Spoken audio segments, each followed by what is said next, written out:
Religion is a different way of different people reaching out to their God. It could be the Christian religion, it could be the pagan religion, the traditional religion, and the free thinkers. All these are religion, reaching out to their God through different doctrines and different means.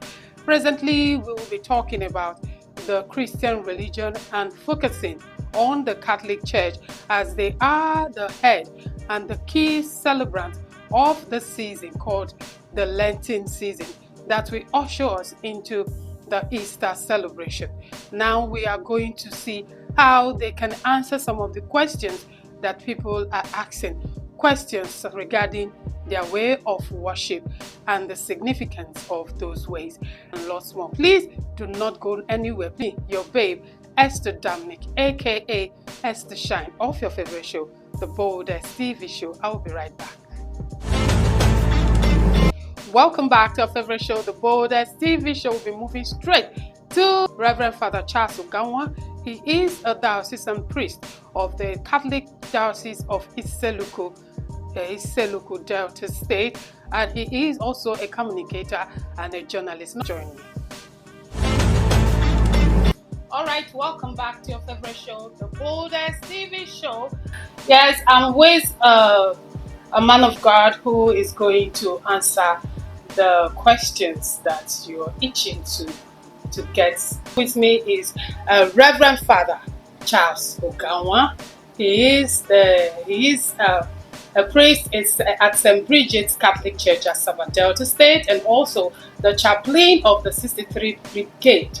Yes, that is the Army Barracks. He is the chaplain of St. Michael's, right? St. Michael's Catholic Church, Anwai Road. Sir, you're welcome to the Boldest TV show. Thank you very much. How do you do? Fine. Will I say happy Lenten season? Well, we are invited to rejoice during the Lenten season. Okay. Because we celebrate the fact that Christ has died for our sins and has conquered death for all of us. And that's why we have been invited to celebrate and be joyous during the Lenten season. Okay, thank you so much. Okay, now straight to the point. There is a ceremony that will be coming up this week, precisely. That should be on Thursday, and that is what the Catholic call the Chrism Mass. Can you summarize what this Chrism Mass is all about? Then we can get some of the questions that people out there are itching to ask. The week is called the Holy Week. Okay. Which begins from the Palm Sunday. The week is dedicated and called the Holy Week. Okay. It is the peak of our salvation history. And it is during the week we celebrate the Passover that leads us to the Easter celebration. On Thursday, we celebrate the Chrism Mass. It's one of those traditions of the church that is very unique, that all priests that serve in the diocese gather around their bishop to renew their priestly promises. We don't just function in the air. We function, we're rooted. We function through the bishop. We function by the authority of the bishop. And the priesthood was instituted by Christ on Holy Thursday. So on the Holy Thursday, we celebrate one Mass. No other Mass in the parishes. No other celebrations in the parishes. No funeral Mass, no wedding Mass, only one Mass, and that Mass is called Chrism Mass. The bishop presides over the Mass. Within the Mass, we renew our priestly promises. The three cardinal promises of obedience to the bishop, of our celibacy, and also of fidelity to the things of God. These promises are very important. We, as it were, tap new grace to function within the year. Within the Chrism Mass, especially in our diocese, we also have what we call cathedraticum. The people of God gather their resources, money, material things, and give the bishop to reach out to the poor, so that the people, the poor, will also tap from the resource of the church. It's an organized way of doing charity. And we don't showcase most of these things because the Bible advises us not to allow our right hand to know what our left hand is doing in matters charity. So the bishop dispenses these resources in the name of the church, in the name of God, and in the name of the people of God. These are the basic things we do at the Christian Mass. It also has some social aspects. People from all parishes will gather, the priest will gather that serve within the diocese, the religious will gather. We see ourselves, we celebrate ourselves, we greet ourselves. Probably we may not have seen in the past 1 or 2 months. It becomes a point of contact.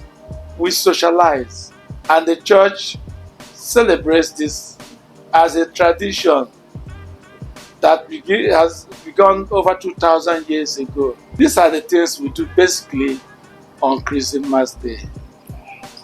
Wow, thank you so much, Father, for that elaborate and very clear explanation about the Christian Mass. Now, the question that people are asking is those symbols. Of course, they know that Catholic, they use symbols a lot to represent something.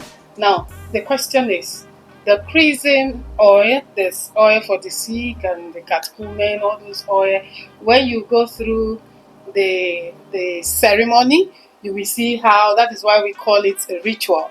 It's not just brought and it is blessed. There is a way they present it, so the thing looks like all these cultist movement. Why that ritual? Why the process?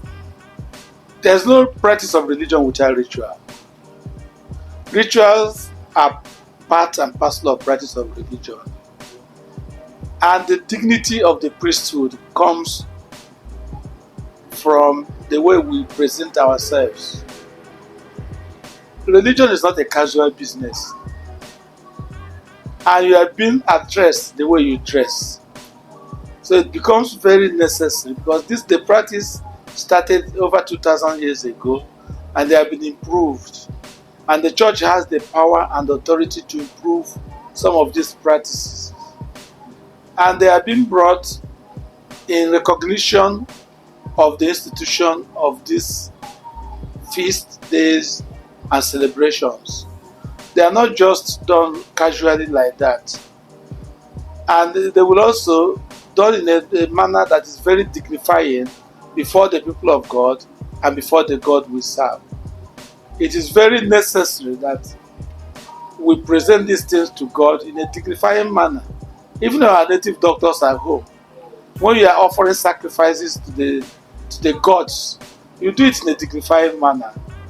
Otherwise, the gods have a right to reject your sacrifice. Exactly. Even to go back to you and tell you you've not done well. Our ancestors will not be happy with you. That is part of ritual. That is part of our religion. Okay. And secondly, anything we are presenting to God must be done well. Okay. We must celebrate it. And African society is a celebrating society. Okay.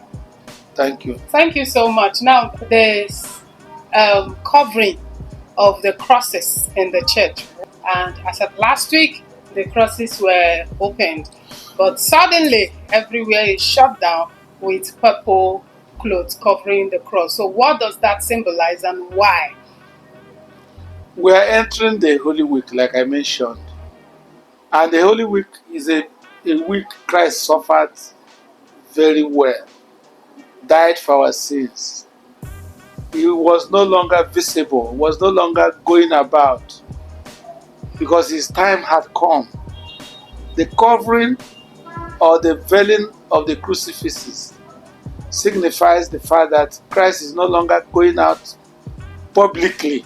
But these things have been predetermined that he has to pass through these things in order to redeem us from our sins.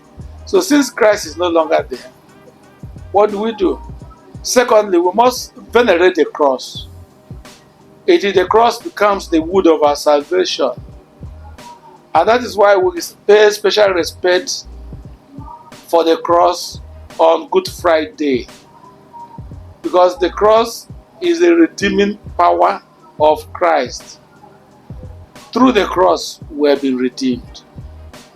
The cross becomes very necessary. Thirdly, the crucifix symbolizes Christ's suffering and death.